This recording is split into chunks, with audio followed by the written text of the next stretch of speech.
Don't blame the NDC government for the current dumsor situation facing parts of the country. That's according to former Deputy Power Minister John Jinapor, who makes a case for the NDC government, saying the current dumsor situation cannot be blamed on his government.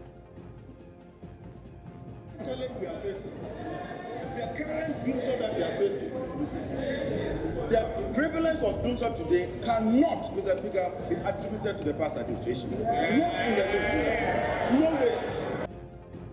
John Jinapor is also challenging the debt figure at the energy sector, which the president quotes at $2.4 billion. We came to a net figure of 1.3 billion, Mr. Speaker, and not 2.4 billion. But the majority accuse him of inconsistencies in facts. So he's not giving us the facts. He doesn't have them. You are just being inconsistent. John Amperteb has thrown a challenge to the government on the energy levy come Thursday when it delivers the budget for 2017. I think that the MPP promised us that when they come to power, we wouldn't have load shed. They were categorical about that. They also promised us that when they come, they will scrap the energy sector levy and also scrap VAT on electricity. Tomorrow next, I'm told the Minister of Finance will be presenting the budget. If the Minister of Finance redeems the promise of the MPP by scrapping VAT and also scrapping the energy sector levy, I promise you I shall walk from here on my foot to the Flagstaff House to congratulate President Akufo-Addo. There have been many suggestions as to what may be causing the current challenges in power supply. Some say they believe the dark days of dumsor have returned. Who's telling the truth? We'll soon find out on today's big story. My name is Aisha Ibrahim.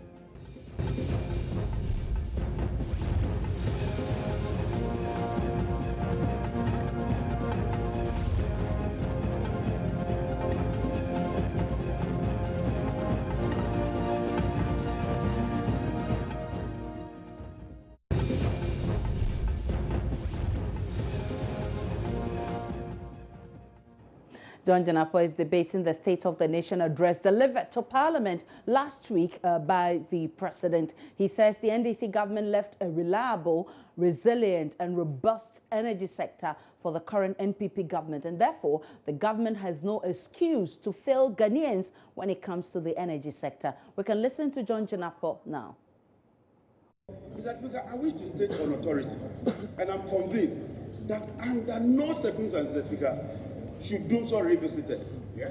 Mr. Speaker, the current challenge we are facing, the current dumsor that we are facing, the prevalence of dumsor today cannot, Mr. Speaker, be attributed to the past administration. Yeah. Not in the least, Mr. Speaker. No way. Because we took all the difficult decisions. Mr. Speaker, we worked tirelessly. The whole of last year, we had reliable power, we have sustainable power. The FPO went off, FPO went off for 2 months. We never had dumsor. Mr. Speaker, it therefore beats my imagination that the FPO goes off for just 1 week and almost the whole nation is plunged into darkness. Mr. Speaker, we are available to help them. In concluding, Mr. Speaker, access to energy has become a major component of our system. When we took over, access to electricity was just about 50%.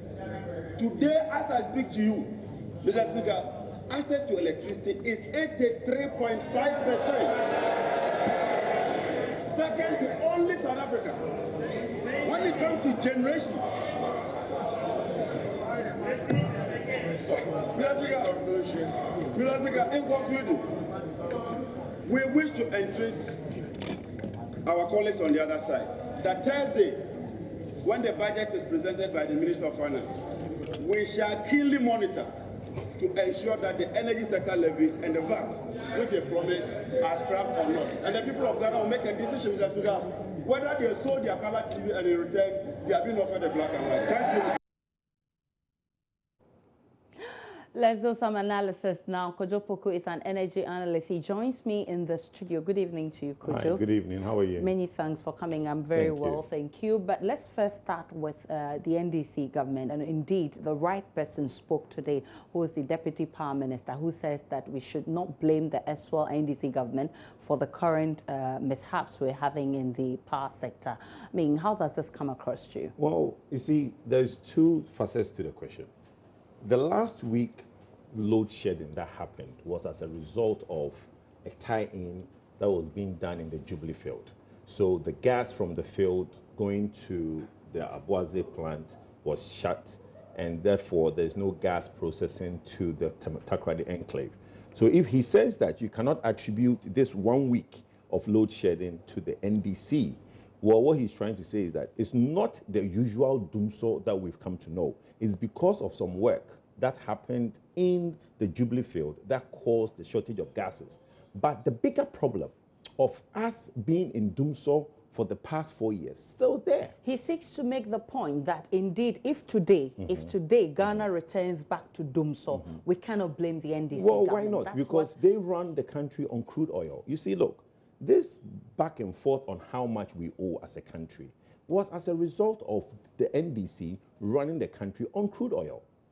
To give Ghanaians a seemingly feel that we have enough resources to power. I have said numerous times that if 2016 was an election year, would we have been running the country on crude oil when clearly there are some issues that we could have easily tell Ghanaians that, look, like what happened this week. It was a week of lights going off, though we were not given the information ahead of time, which would have been appropriate if we did. Right. But the government did not go and borrow money and go and bring in crude oil. Anytime we power crude oil, we all know how much we are paying as a nation. Right. We are paying, as residential customers, me and you, are paying 9 cents. That's if you don't have any subsidies. Right. Those with the lifeline customers, they are even paying, what they pay is much, much less. Right. But per kilowatt hour is 34 pence. Okay. Sorry, 34 pesos. Okay. Which is about 9 cents if you use 4 to the dollar. Right. If the generation company, the PPAs they've signed, is 13 cents, Right. it means that every time there's a kilowatt hour, there is a 4 cents deficit which somebody has to pay for. If we use crude oil is 26 cents per kilowatt hour. Okay, so that's the quite 9 cents expensive. is 17 cents that somebody has to to pay pay. for. Who is the somebody? Okay. Who is government? It's me and you. Right. So you see, if you are now putting up, running the country on crude oil, it sums out to be about over $110 million a day. All right. So if you run this country on crude oil, for residential, I'm not even adding industries and other non-residential. I'm just using residential figures. Right. As per the Energy Commission statistics for 2015, because 2016 figures are not really accurate yet, you are spending for residential only over 110 million every day. So how are we surprised that there's a debt of 2.4 billion? Right. And as Ghanaians, we have to really sit back and ask ourselves, it doesn't matter what promise Nanadu made. Doesn't matter what promise anybody made. So are you justifying that the NDC government is justified to say that they're not the reason why? Well, they are the reason. They are the reason because basically they piled up the debt. In trying to please Ghanaians, they piled up the debt. If they have stuck to their word that in election year they will not succumb to government pressure or to the populist pressure. Look, January 1st, 2016, there was a price of electricity. Yes, it was expensive, everybody complained, but guess what? It was the realistic price of electricity to pay. Right. Government succumbed. In July, there was a reduction, a reversal, and the debt keep piling. Today, whether it's 2.4, whether it's 1.4, somebody has to pay. So with that circumstance that the country faced, what was the right thing to do if not crude oil? Well, my point is, look, we are Ghanaians. It's our country. If we are going to be in darkness for a week or for 2 weeks, there's going to be a load shedding. Tell us. In 2012, in 2013, were we not in darkness? Was there not a load shedding timetable? Exactly. So why was 2016 different? So if, you see... So you're saying that they accumulated this debt to score political points? Well, that's what it was, because there was no need to run the country on crude oil for so many months when we didn't have gas. Because guess what? You remember I said that we don't have money. But yet we can't pay gas in Nigeria, but still we are buying crude oil. Why can't we use the money that we are using to import crude oil to pay our debt with gas? And I said that the reason people who like to buy crude oil because there's no chop in gas, there's chop in crude oil, and I've said this on your platform. Exactly. But the point is this: we have run up this debt.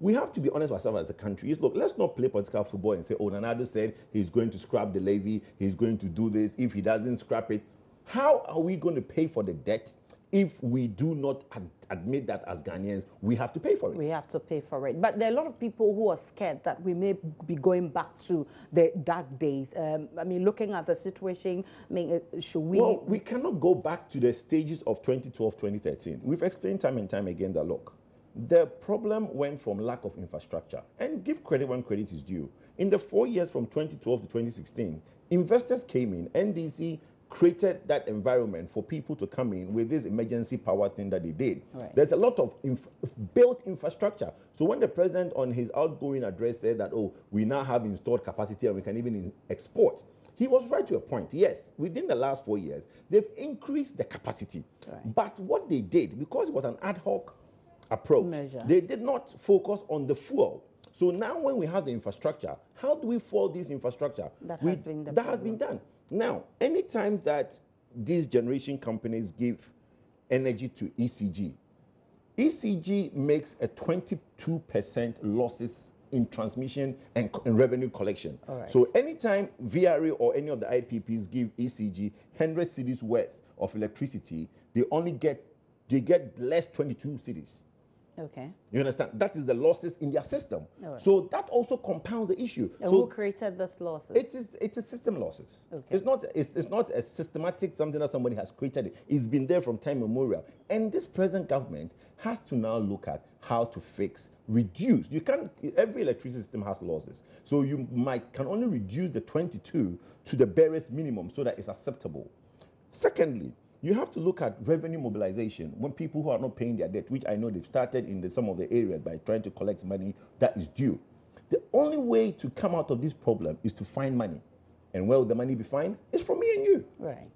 Right, but that's not all, because the NDC indeed has challenged a number of issues that the president raised when he was addressing the nation on the state of the country. But what he's saying is that John Jinapor has said today, earlier they challenged the country's debt stock. He's challenging the $2.4 billion that the president claims was left for him, that he inherited in the energy sector. He says the amount actually is 1.3. And he quotes that as the net figure. Well, I have it on authority that amount he's quoting is as at August.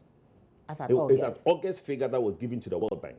Okay. Okay. So minus what till today? August, September, October, November, December. Okay. Okay. So that's on authority that, look, the figure he has is the figure as August. As at August, it was 1.3. But like I said, we've run the country on crude oil.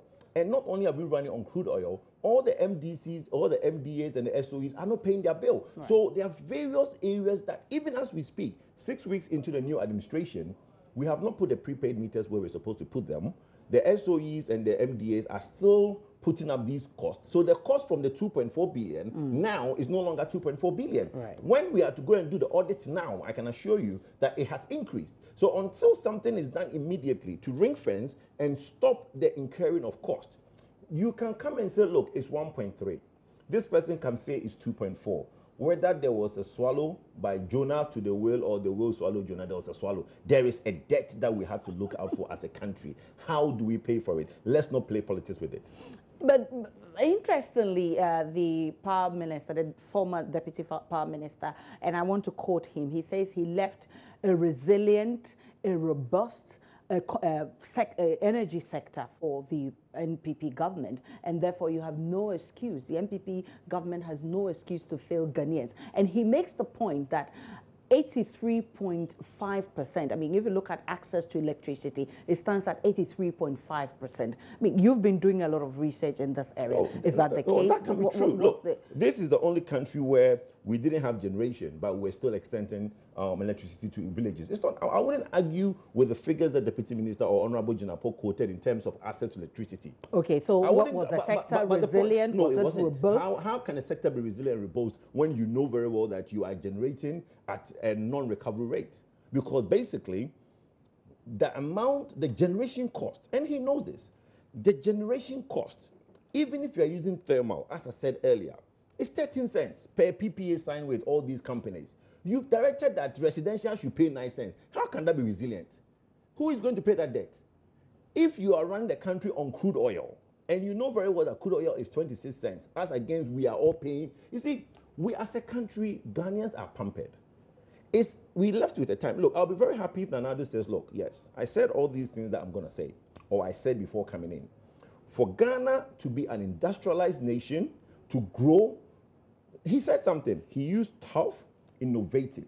Those are two words that he used in the State of the Nation. Exactly. And we should pay attention to that. Prudent yes, measures, tough, exactly. I want to go for the two. Tough and innovative. I've always said that 1 + 1 is no longer equals to 2. And I think the tough and innovation way is to find out that how can we, as a nation, admit that, look, we should pay realistic prices for electricity. It might be tough, yes, it might be hard, but in the long run, who is better off for it? As a nation, we are better off for it because the Deputy Minister, Honorable Jinapor, cannot believe in himself that what he's saying to Ghanaians is true because we don't believe it. It was not a resilient economy or a resilient sector because there is debt.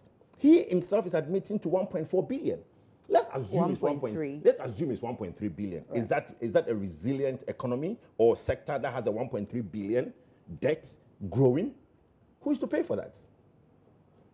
Well, he throws the challenge to the NPP government. Indeed, he says that, and you heard him, he said he will walk from Parliament to the Flagstaff House. I'm not sure it's a very long distance anybody can do anyway, but he says he will go there to congratulate the president himself. He will walk barefooted if the NPP government is able to tell Ghanaians that indeed they will take off the VAT on electricity, VAT charges on electricity, and the energy levy, which we've gone back and forth. I think let's listen to him first. Okay. And I think that the NPP promised us that when they come to power, we wouldn't have load shed. They were categorical about that. They also promised us that when they come, they will scrap the energy sector levy and also scrap VAT on electricity. Tomorrow next, I'm told the Minister of Finance will be presenting the budget. If the Minister of Finance redeems the promise of the NPP by scrapping VAT and also scrapping the energy sector levy, I promise you I shall walk from here on my foot to the Flagstaff House to congratulate President Akufo-Addo. Let them redeem their promises. You don't see that happening. You don't see that happening. I've thrown a challenge. Let them redeem that promise, and I shall walk here from Parliament barefooted to the Flagstaff House to congratulate President Akufo-Addo. If they scrap VAT on electricity sales and if they scrap the 10% energy sector levy, I promise you, and I shall live to that. There he goes. So you heard him. He says that he walked barefooted, and he seeks to paint the picture or give the indication that, of course, without these levies, government may suffer in the energy sector. I mean, is this something that the government should be worried about? What the opposition is trying to paint is that Nanado only has 100 days or the MPP government only has one budget. Look, if MPP said they will do something when they come into power, how many years do they have? They have 4 years in power. Exactly. So if you are waiting for one budget to walk barefooted, you might have to wait till 2019 to walk that barefoot. It doesn't matter. Right. Look, what the government in power should do for a nation is what is right. But that's a promise. That's a promise that they said brought in the NPP government. They said they were going to take these levies out. And so he's challenging them. When did they say they will take it out? It was part of the campaign when they come into power, they didn't say that I will take it out. Exactly. They didn't tell us. They didn't give us a timeline that like in some people said that look, the Donald Trump issue. He comes into power, use the executive order, and sign things in order, though challenge in court. Right. The MPP, I'll be very happy if VAT is removed. I'll be very happy if the levy is removed. But though we are trying to push them to fail so that somebody will score political points, we all know, we've been told that there's a debt. Let's even go with his figure of 1.3. They introduced the energy sector levy to be able to retire the legacy debt, which is this 1.3, which he even, let's use his figure, right. Okay? They did not use all that money to retire the debt. They were using the money to import crude oil. Okay. And he said it himself. And he says it's in accordance with the act. Fine, but they were not using it to retire the debt.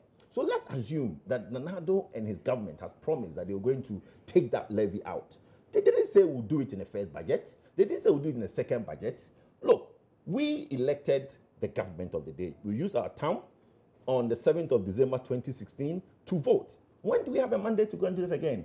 December 7th, 2020. So December 2020, we as a nation has a mandate to go and tell ourselves, have they delivered on the promise in 4 years? No, they haven't. We changed them.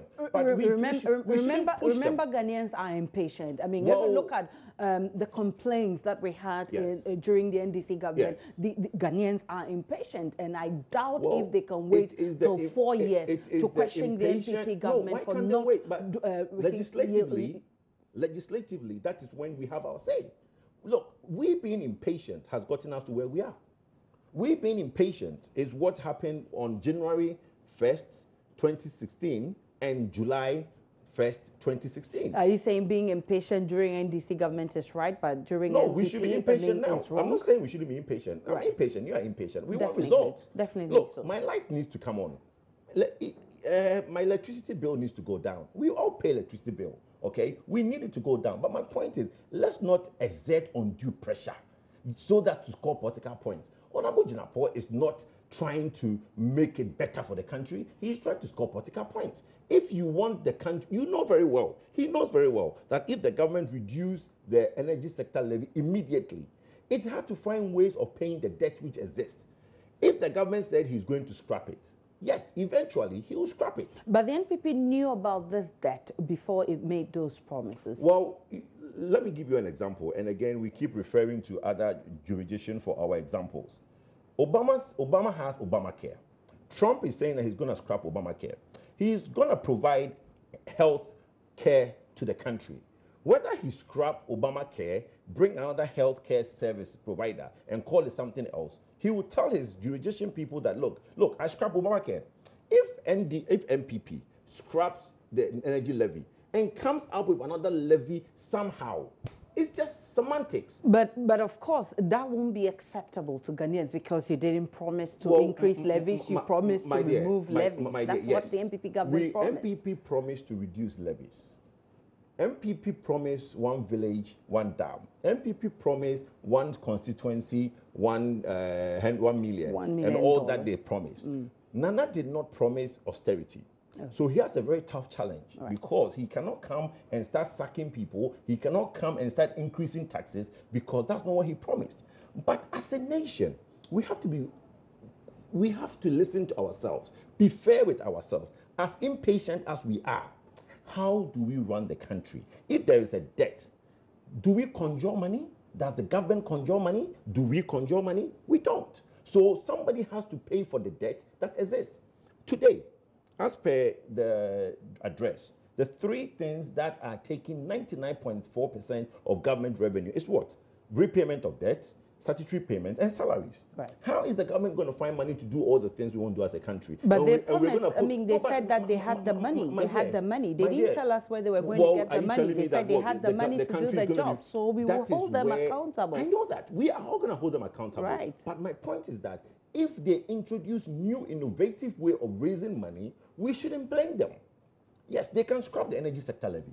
But I can assure you that even if they scrap that levy, you have to look at with one eye that they're going to introduce something else. Okay. It's the only way as a nation. I think that to get a better understanding of this conversation, let's listen to Kweku Kwarteng, who accuses the power sector, the SWL NDC government, of using the energy levy for something else and not the intended purpose. And let's get the response from the former deputy power minister. Then we can have a better conversation.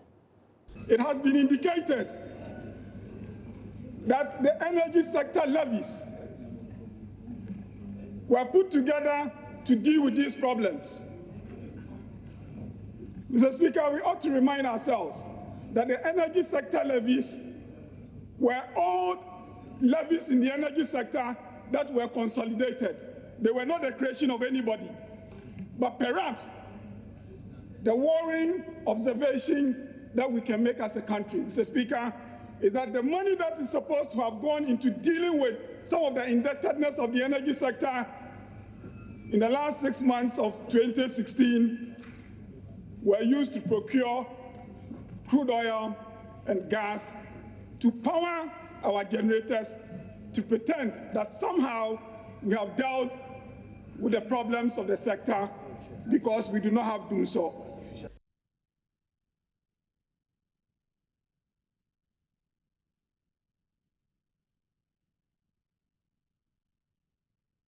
Mr. Speaker, I wish to state on authority, and I'm convinced that under no circumstances, Mr. Speaker, should dumsor revisit us.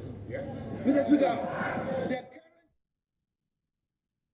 all right, so earlier we listened to Kweku Kwarteng, who is a member of the Finance Committee of Parliament. We know he's been tipped for Deputy Finance Minister. We're here waiting for the President to announce that. But you heard him. He made the point clear that the energy sector levy is supposed to be used for something else. No, he's saying that they used it. He says that it was used, instead of it being used to retire the debt, it was used to import crude oil. Like what I said earlier. And if, unfortunately, we couldn't get John Jinapor on that, but I heard him in Parliament saying that whatever they used the levy for was in accordance with the Energy Sector Act. Nobody can question them on that.